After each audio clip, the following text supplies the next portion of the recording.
मैं हूं संदीप कुमार। आज हम आए हैं हिसार ज़िले के गांव थुराना में। थुराना गांव से एक फौजी साहब हैं, वो चुनाव लड़ रहे हैं। आइए जानते हैं इनके बारे में। सुनील जी हैं, सैनिक सुनील दत्त जी हैं, ये थुराना गांव से चुनाव लड़ रहे हैं। आइए इनसे बात करते हैं, रूबरू कराते हैं आपको। नमस्कार जी।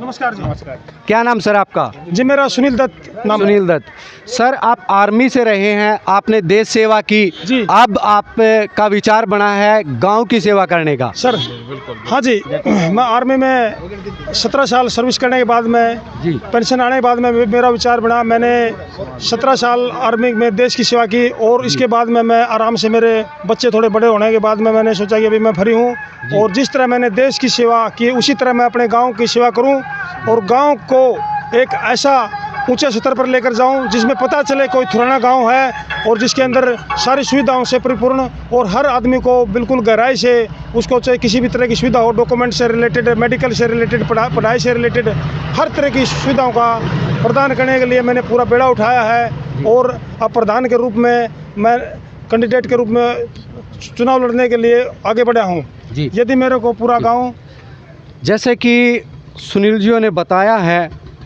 ये आर्मी से थे, अब आर्मी से रिटायर हो चुके हैं क्योंकि बच्चे बड़े हो चुके हैं। इन्होंने सोची कि देश सेवा की है, देश सेवा के साथ में अब गांव की सेवा भी ज़रूरी है। काफ़ी अच्छा विचार है इनका। आइए इनके साथ में जो आए हुए हैं इनसे भी एक बार बात करते हैं और उनसे जानते हैं कैसी छवि है इनकी और गाँव के क्या मुद्दे हैं, वो हम सुनील जी से दोबारा जानेंगे। नमस्कार जी। क्या नाम सर आपका? मेरा नाम कृष्ण कुमार है जी। ये जो सुनील जी खड़े हैं, क्या चुनाव चिन्ह इनका? इनका चुनाव चिन्ह है अनाज बरसाता हुआ किसान। जी, काफ़ी अच्छा चुनाव चिन्ह मिला हुआ है।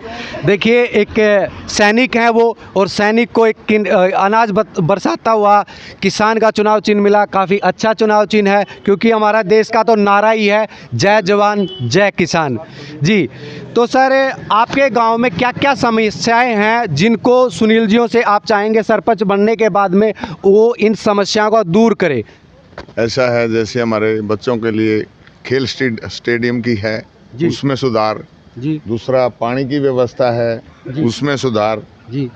तीसरा गांव की गलियां वगैरह है जी।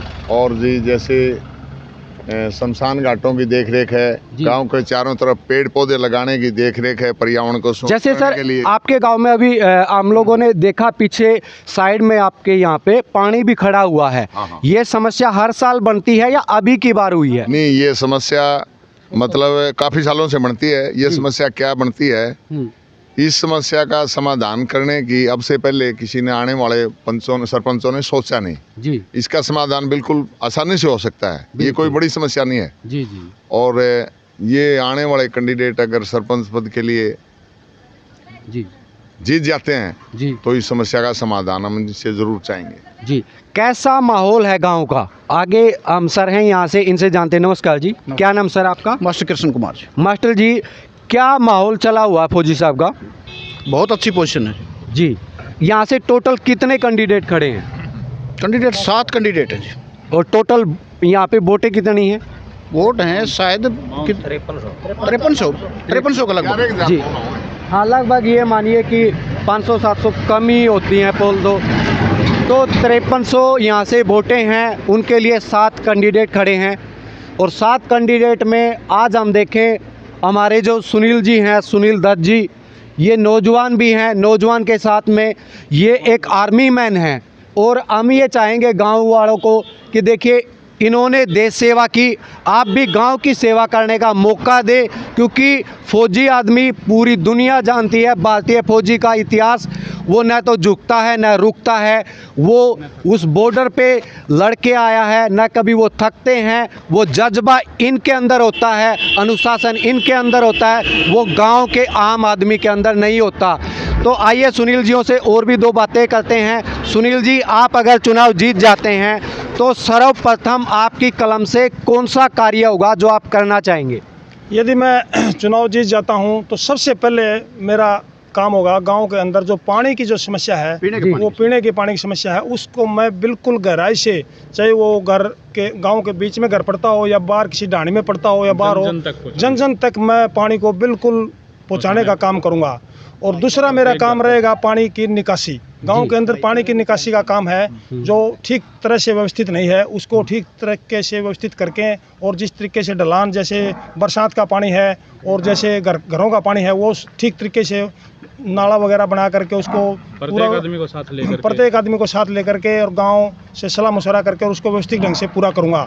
भाईचारा कायम करके उसके बाद में रहा काम पढ़ाई का, एजुकेशन से रिलेटेड। दूसरे मेरे गांव के अंदर सरकारी स्कूल है और सरकारी स्कूल के साथ साथ सुविधाएं भी हैं, लेकिन क्या है कि कुछ चीज़ें हैं जो कि एक सरपंच लेवल में शट आउट हो सकती हैं। जिस तरीके से हमारे ही सरकारी स्कूल से पढ़कर हमारे गांव के बहुत से लोग, जैसे जनरल साहब हैं, सरकारी स्कूल में पढ़कर जनरल साहब अपने पद तक पहुँचे हैं, बहुत सारे MBBS डॉक्टर हैं, लेक्चरर हैं। काफ़ी सारे खिलाड़ियों के जब हम आपके गांव में आए और यहाँ पे आपके गांव का जो सूचना पट होता है वो हम लोगों ने देखा, काफ़ी गांव के खिलाड़ी हैं। क्या यहाँ पे जो स्टेडियम की है, जैसे सर ने बात बताई थी अभी, तो स्टेडियम के लिए आप क्या करना चाहेंगे सर? क्योंकि आपका गांव खेल के बारे में काफ़ी एक्टिव है और काफ़ी सारे खिलाड़ी आपके गांव से हुए हैं।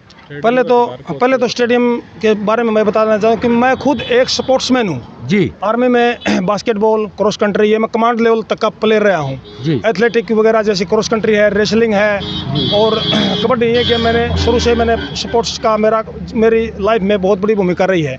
इन चीज़ों के बारे में मुझे बहुत गहराई से नॉलेज है, किस तरीके से कोच होना चाहिए, भाई बॉडी स्ट्रक्चर किस तरीके से बच्चे को, हम हर बच्चे को हर गेम में नहीं डाल सकते, बिल्कुल क्या उसका बॉडी स्ट्रक्चर बोलता है और उसको किस तरह की रिक्वायरमेंट है, जैसे उसको कोच की रिक्वायरमेंट है, जैसे उसको स्टेडियम की रिक्वायरमेंट है, जैसे उसको डाइट शेड्यूल की रिक्वायरमेंट है, और जैसे उसको कुछ आराम की, और जिस तरीके से उसको जैसे घर वालों को मोटिवेट करने की रिक्वायरमेंट है। ये सारी चीज़ों से मिल करके एक प्लेयर बहुत सारी चीज़ों का मिलान होकर के एक प्लेयर जो है कि आगे नेशनल लेवल में इंटरनेशनल लेवल में पहुंचता है। बिल्कुल इन सारी चीज़ों के योगदान को पूरा करके मैं इन चीज़ों को बहुत गहराई से लेकर के अपने गांव को एक खिलाड़ी का हब बनाने का पूरा काम करूंगा जी।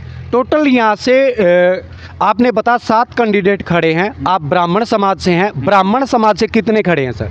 ऐसा है, अभी ब्राह्मण समाज से पहले तो 4 कैंडिडेट थे, लेकिन ब्राह्मण समाज ने मिलकर मेरा समर्थन किया कि भाई ये जो है फौजी आदमी है और एक्स आदमी है, मेरा समर्थन करके मुझे कैंडिडेट सरपंच कैंडिडेट के रूप में घोषित किया है जी। काफ़ी अच्छी बात है सर के लिए, क्योंकि देखिए पहली बात तो ये आर्मी मैन है, दूसरा ब्राह्मण समाज से हैं, इसके बाद में इनके ब्राह्मण समाज से यहाँ पे 4 कैंडिडेट खड़े थे, तो अकेले पूरे ब्राह्मण समाज ने इनको समर्थन दिया है और अकेले उम्मीदवार हैं ये ब्राह्मण समाज से। और आप 36 बिरादरी इनको सपोर्ट कर रही है, काफ़ी सारे लोग इनके साथ में आप देख सकते हैं। जबकि गांव में अब आप सभी जानते हैं हरियाणा के अंदर धान की कटाई का चल रहा है, गेहूं की बुआई का सीज़न चल रहा है, फिर भी उसको देखते हुए यहाँ पे इनके सारे साथ में काफ़ी सारे भाईचारा इनका खड़ा हुआ है। और आइए 2 बातें और करते हैं सर। जैसा कि आपने बताया आप स्टेडियम के लिए करेंगे, उसके बाद में गलियों और पानी की व्यवस्था करेंगे, इसके अलावा आपके मन में कोई ऐसी बात है जो आप सरपंच बनने के बाद में करना चाहेंगे? हाँ, मेरे मन में ये बात है, जैसे मैं थुराना गांव का निवासी हूँ पहले, और मेरे मन में हमेशा ही ये रहा है कि भाई जैसे मैं आर्मी में रहा हूँ कि कोई भी इंसान, मैंने हर तकलीफ़ का सामना किया है, हर धर्म के लोगों से मैं मिला हूँ, और मेरे मन में मैं कोई जात पात भेदभाव, कोई किसी तरह का मेरे मन में ऐसा कुछ नहीं होता। ये फौजी आदमी के मन में ऐसा होता ही नहीं। बिल्कुल सर। उसी तरह का माहौल मैं अपने गाँव में कायम करना चाहता हूँ, और मेरा मन है कि मैं गांव के अंदर ऐसा माहौल कायम करूं कि गांव के अंदर इस थुराना की धरती के ऊपर जो भी हो, बूढ़ा हो, जवान हो, बच्चा हो, इस थुराना गांव की धरती कोई भी किसी भी तरह से कोई भी हो, वो उसको मैं बिल्कुल भी कोई भी किसी तरह की उसको प्रॉब्लम होगी, जैसे भाई उसको डॉक्यूमेंट से रिलेटेड लगाओ, या उसको जो सरकार से सुविधाएं मिलने की हो, या कोई लड़ाई झगड़े की हो, या उसको कोई मेडिकल फैसिलिटी की हो, या उसके बच्चों को कोई अपनी पढ़ाई लिखाई की सिस्टम हो, जैसे स्टाफ की कमी होना, भाई कोई भी उसको किताबें नहीं मिल रही, या स्टाफ कमी है, या बच्चे में कमी है, या पेरेंट्स की कमी है, वो सारी चीज़ें मैं घर जा करके पेरेंट्स से पूछ करके वो सारी चीज़ें मैं अपने लेवल में उन चीज़ों का पूरा समाधान करूँगा।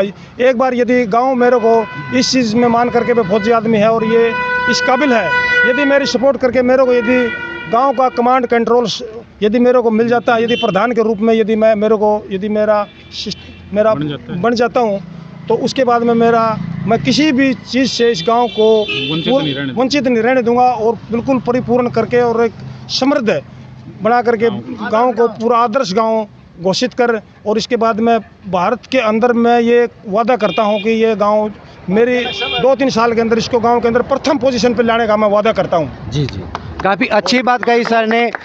सोनू का सबसे बड़ा मिशन ये है मेन जी कि पूरा गांव को मतलब एक कमेटी बनाई जाए 36 बिरादरी की, और वो कमेटी बैठ के फैसला करे, ये बन जाते हैं तो जी, कि कोई भी काम करना है तो कमेटी बनाए और काम करे, उसको संभाले। हाँ जी, इसकी सोच सबसे अलग है। पहले मिलिट्री में रहे हैं, उसके बाद युवा संगठन से जुड़े रहे हैं, अब भी पुलिस में थे, ये रिजाइन दे के आए हैं।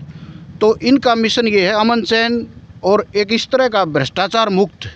जी सरपंची का आमतौर पर पंचायत का इस तरह से कार्यकाल चले कि पूरी एक कमेटी 36 बिरादरी की बना के वो काम करे, और वो जिस तरह क्या बनाना है, कैसे करना है, वो करना है, ये मिशन ये सबसे अलग है। अभी जैसे मेरा ये खुद का ये मानना है कि यदि मेरे को भगवान ने मेरा सिस्टम यदि मेरा ठीक तरीके से यदि मैं इसमें सफल हुआ, तो मेरा ये मानना है कि कोई भी जो काम है मैं गांव के लेवल में पूरी एक कमेटी संगठन बना करके, जो गांव के युवा तबका है, नौजवान साथी हैं, उनसे मिल करके गांव के अंदर क्या होना चाहिए। ये नहीं है कि मैं सारा खुद का ही अपना पूरा डिसीजन लूँगा, पूरा गांव का एक संगठन बना कर से उससे सलाह मशवरा करके गांव के अंदर क्या होना चाहिए, क्या नहीं होना चाहिए, कौन सी जगह, ये सारी चीज़ों का प्रपोजल करके और मैं गाँव का आगे विकास करूँगा, और इस तरीके से मैं गाँव को आगे बढ़ाऊँगा। धन्यवाद, काफ़ी अच्छी बात कही सर ने। और देखिए, एक फ़ौजी आदमी के लिए हम भी चाहेंगे, उन्होंने हमारे देश की रक्षा की है। ये लोग रात को जागते हैं और हम उस दौरान आराम से सोते हैं। इनके लिए ज़रूरी है कि हम भी सपोर्ट करते हैं इनको, कि आप ज़्यादा से ज़्यादा वोट दिला करके इस फौजी आदमी को जिताएं, ताकि इन्होंने देश सेवा की है, आगे ये अपने गांव की भी सेवा कर पाएं। मेरे साथ मेरे दोस्त सागर। हाँ, जैसे पहले मेरे समाज ने मेरा समर्थन करके मुझे कैंडिडेट घोषित किया, अभी मेरे को धीरे धीरे जैसे मैं इस गांव के सामने एक तरफ से नया कैंडिडेट हूँ, और मैंने 15 दिन पहले ही अपने हरियाणा पुलिस से रिजाइन दिया है समाज सेवा के लिए, सरपंच पद के लिए, इसमें जो कंडीशन होती है। और उसके बाद में भी जैसे जैसे लोगों को पता चल रहा है, पहले तो मालूम नहीं था, क्योंकि पहले वाले जो मेरे अपोजिट कैंडिडेट थे वो तो पुराने कैंडिडेट हैं, बार बार कई सालों से चुनाव प्रक्रिया में शामिल है, उनका सहयोग जो उसको जानते हैं। लेकिन मेरे को जैसे जैसे लोगों को मेरे बारे में पता चल रहा है, तो मेरे को 36 बिरादरी का समर्थन मिल रहा है, और लोग नौजवान तबका मेरे को बहुत ज़्यादा सपोर्ट कर रहा है कि ये कैंडिडेट है जो फौजी आदमी है, ये इसके लिए। तो मैं ये आशा करता हूँ कि मुझे भारी मतों से विजयी बनाएं, ताकि मैं समाज की सेवा कर सकूँ और गाँव का पूरे देश में नाम ऊंचा कर सकूं। धन्यवाद। धन्यवाद जी, काफ़ी अच्छी बात कही सर ने। देखिए, फौजी आदमी हैं और हम ये चाहेंगे आप फौजी आदमी को ज़्यादा से ज़्यादा वोटों से विजयी बनाएं, क्योंकि जो एक व्यक्ति का फर्ज होता है देश सेवा, वो ये करके आए हैं, और अब इनकी जो सोच है वो गांव की सेवा करने की है, और ये गांव की सेवा ज़रूर करेंगे, क्योंकि देश सेवा ये करके आ चुके हैं। तो ज़्यादा से ज़्यादा मतों से इन्हें विजयी बनाएं। इनका चुनाव चिन्ह है, क्या चुनाव चिन्ह है सर? मेरा चुनाव चिन्ह है जी अनाज बरसाता हुआ किसान। जी, काफ़ी अच्छा चुनाव चिन्ह है, अनाज बरसाता हुआ किसान। उस पर मोहर लगा करके आप सुनील दत्त जियों को भारी मतों से जिताएं। धन्यवाद।